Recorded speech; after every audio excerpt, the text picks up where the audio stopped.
مفتی طارق مسعود نے اپنے ساتھ پیش آنے والے جنات کے واقعے کی دلچسپ تفصیلات سنا دی۔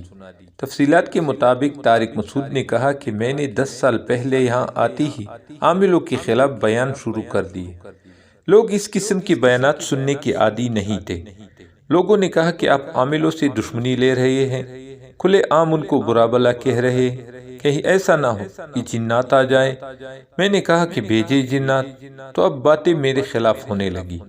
ہمارے مؤذن نیک آدمی وہ بھی ڈرنے لگے کہ مفتی صاحب ہمیں کہیں مروا نہ دے۔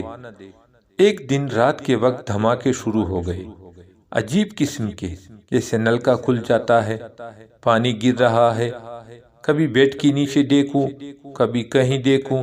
چھت پر کمرہ نہیں تھا تو میں چھت پر گیا، سوچا دیکھوں کہ کیا معاملہ ہے۔ وہاں کوئی چیز نہیں تھی۔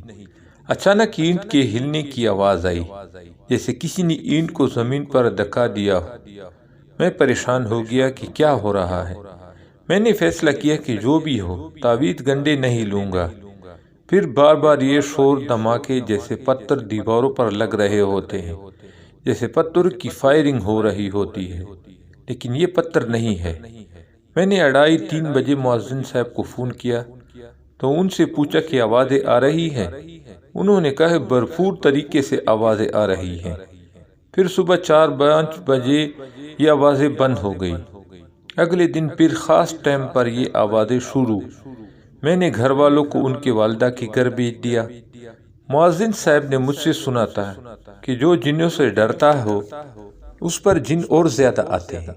وہ نیچے آئے اور ٹینکی کے نیچے کھڑے ہو کر کہہ رہے ہیں کہ ہم تم سے نہیں ڈرتے، اللہ کے واسطہ یہاں سے چلے جاؤ۔ جن کہے گا اگر ڈرتا نہیں ہے تو ہاتھ جوڑ کے واسطے دے رہا ہے۔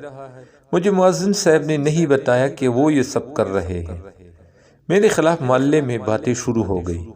ایک ہفتہ مسلسل یہ دھماکے ہوئے۔ میں نے کہا کہ اس کو دیکھنا چاہیے کہ کوئی شرارت کر رہا ہے یا یہ کیا ہو رہا ہے۔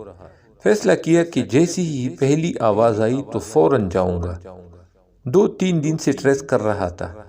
ایک دن مجھے اندازہ ہوا کہ پہلی آواز گیزر سے شروع ہوئی، اس کے بعد دھماکے۔ میں نے کہا کہ پکڑ لیا، کچھ نہ کچھ گیزر میں کوئی گڑبڑ ہوئی ہے۔ جب کوئی لاجک تلاش کرنی ہے تو جہاں سے سرا ملے گا اسے پکڑیں گے۔ میں نے کہا کہ گیزر سے جنات کا کوئی تعلق نہیں ہو سکتا، دھماکوں کی ابتدا گیزر سے ہو رہی ہے۔ صبح مؤذن صاحب ملے۔ میں نے کہا کہ مبارک ہو، میں نے رات کو جن پکڑ لیا ہے، وہ آج رات نہیں آئے گا۔ اس نے کہا کہ گیزر بند کر دینا، اسے گرمی لگ رہی ہے، وہ ٹھنڈے ملکوں کا عادی ہے۔ گیزر بند کر دیا تو کوئی دھماکہ نہیں ہوا۔ میں نے مسجد کے صدر کو بلایا اور کہا کہ گیزر کو دیکھیں۔ چیک کیا تو پتہ چلا کہ گیزر سے پریشر ریلیز ہونے کا کوئی راستہ نہیں ہے۔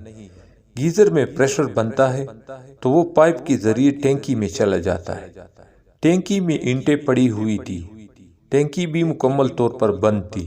پھر جب پریشر بنتا تو اینٹیں دیواروں سے لگتی اور ٹینکی کا ڈھکن زور زور سے بجتا اور کبھی اوپر نیچے گرتا۔ زوردار دھماکے ہوتے رہے۔ پھر جب پریشر ریلیز کیا گیا تو دھماکے ختم ہو گئے۔